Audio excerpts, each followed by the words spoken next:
Here we go, ladies and gentlemen. Fox News says House GOP drafting Biden impeachment articles over Israel aid cutoff threat. The House has no choice but to impeach President quid pro Joe Biden, says Rep. Corey Mills. Shout out to Rep. Corey Mills. He is based AF.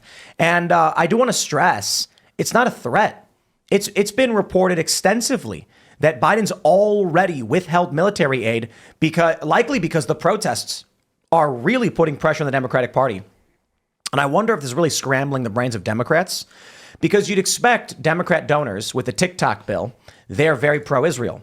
But then you learn that Soros, Pritzker, and Rockefeller foundations, their donations are going to supporting these protests. I wonder if what's happening is that Joe Biden sees the big donors making those moves and then says, we better back off Israel because the donors are getting mad. The donors don't actually know that they're funding these far left protests. And reportedly, they stopped those donations, except for Soros. But some of the big donors pulled their donations when they found out what was going on. So I'm wondering if everything is just really scrambled and they don't know what to do.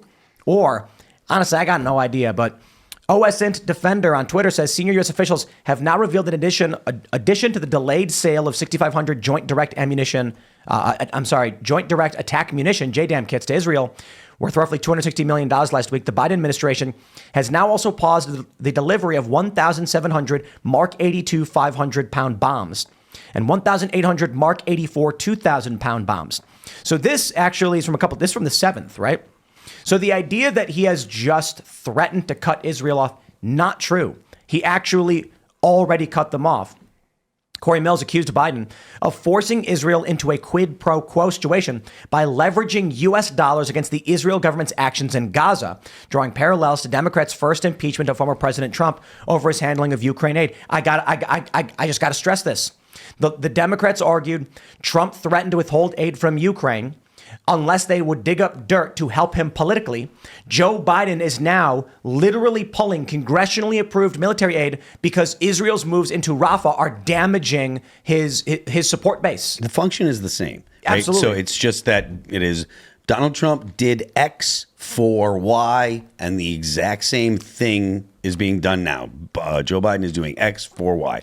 It is the same thing. It is politically motivated. There was someone that was giving me grief on the internet because I'd made a remark that he was doing the same thing, and they're like, "How can you say it's the same thing?" It's like, and the argument was just, "Oh, the thing that Trump did was so much worse because the orange man is bad," and it's ridiculous to think that. It's ridiculous to try to make that argument, and anyone that does is fundamentally unserious. Well, he's really orange, and that's deeply offensive. I mean, the defense that I am seeing form from the White House right now, John Kirby, the Biden administration spokesperson, said, well, Biden is still going to send military aid. He's just not going to send U.S. military, U.S. weapons to Rafah.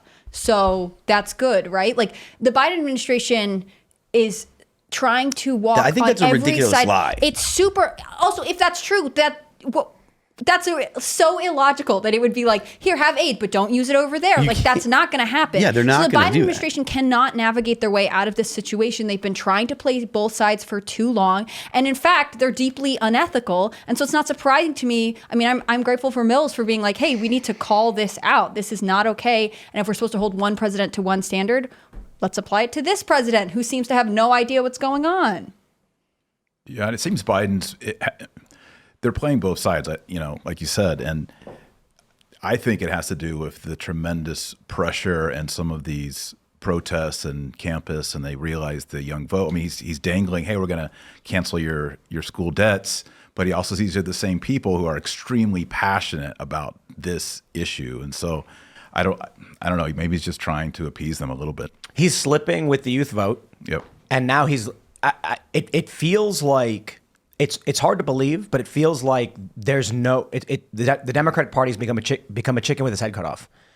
Like I was saying earlier, you've got these the donors who it's the Pritzkers, it's Rockefeller, it's Soros. The Soros family, they just keep giving the money; they don't care. But the Pritzkers, and which is like, I think that the Hyatt. This is a big Politico report, and Rockefeller cut the funding, so they're probably funding these groups and then not realizing they're funding it. You saw this with those the billionaires who are giving all this grant money to universities, now pulling that, not realizing what they were funding. But I think that's a good example of it. They were funding it without realizing it, that these far leftists hate Israel and they hate the U.S. Military policy. Joe Biden's trying to have it both ways. He's losing Jewish voters and youth voters, and he's trying to capture both, and he can't do it. No, there's no way you can do it. Like you can't on one hand be pro-Palestinian movement and at the same time be pro-Israel. You absolutely have to pick a side. You can say that I don't want to be involved. If the U.S. were to say, well, we're going to completely and totally stay out of it, they could. That's a great idea. Well, I mean, whether or not that's probably something that's not going to happen as much as any of us may want it. But that being said, like if it's not going to happen, you can't, as an administration, you can't say we're going to play both sides against the middle. You know, it's too. One side wants to exterminate the other. Now the question is, should we impeach Joe Biden? Why not? You want Kamala? Because we don't want the Democrats to replace him at the last minute. Look, we're trying to figure out what the shadow campaign of 2024 is. And it may just be they'll try ballot harvesting again. I don't think so, because Republicans are wise to that and are planning it too.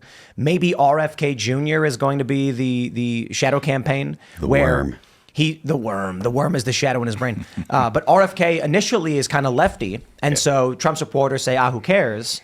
And then not the last minute, RFK is starting to switch around and go after not Trump's base, but going after moderates. Maybe he's the shadow campaign.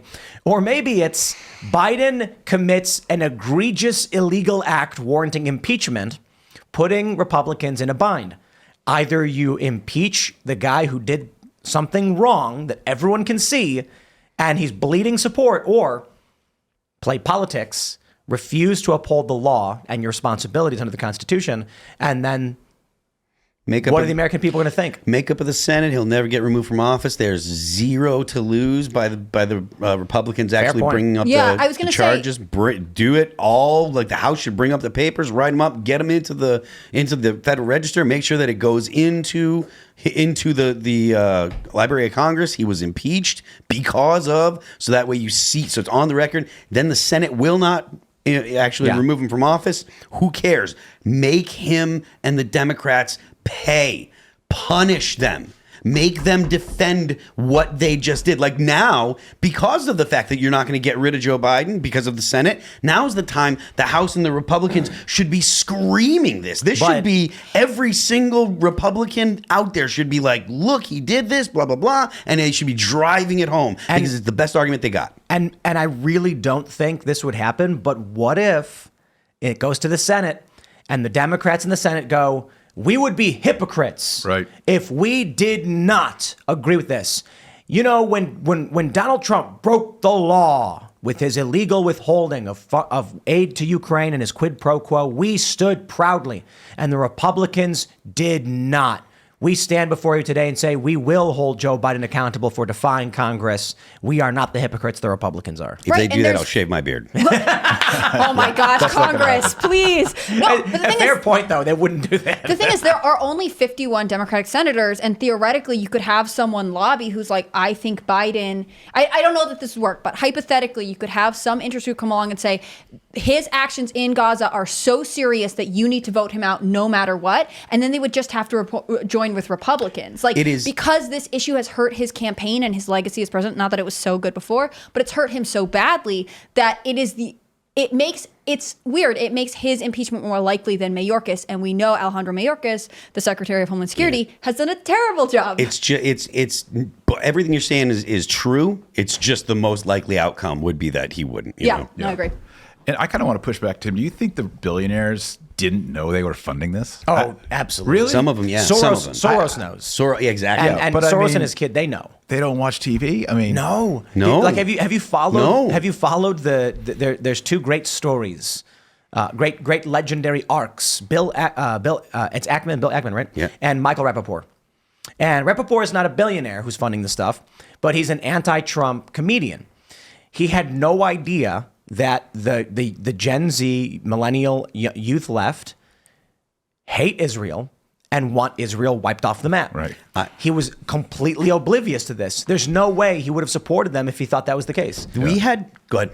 I was going to say Ackman too. Yeah, well, we had Marianne Williamson on here, and we were talking about some of the things that get put into the school books and LGBT classes or LGBT content in books and stuff.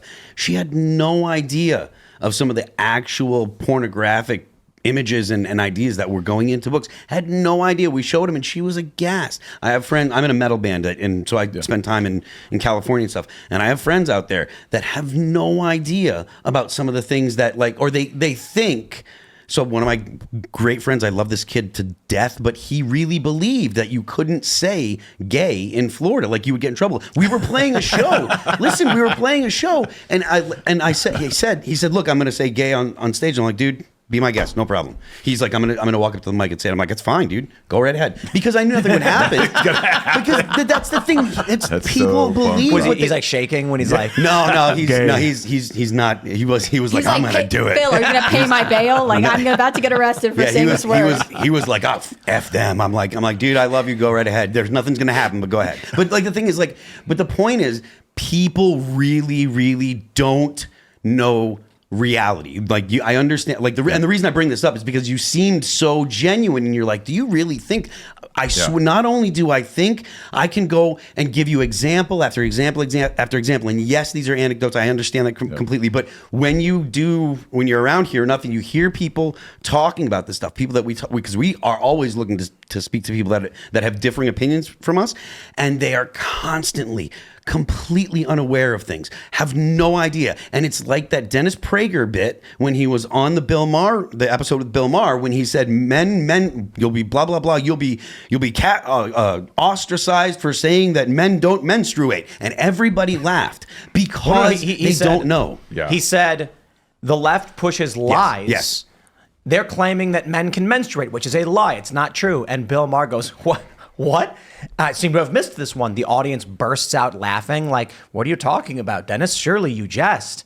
And the story had been in the corporate mainstream press for 3 years at that point, and Bill Maher had no idea. This is totally common, and it's more than common. It is the normal state. It is surprising when we meet people that actually have a significant understanding of reality, because the media has done such a good job of, first of all, casting any Republicans or conservatives as beyond the pale and absolutely you should not listen to any ideas that come from them, right? So any ideas presented by conservatives or anything they're automatically just laughed aside. You do that long enough, and then they don't hear any ideas that conflict, and they don't know what their opponents believe. Yeah, I mean, you're convincing me, but I mean, we're talking about a situation where they're undermining the Democratic candidate. Yeah, like they're that oblivious. In the dark. Yes. So you look at these millionaires and billionaires who are giving money to colleges.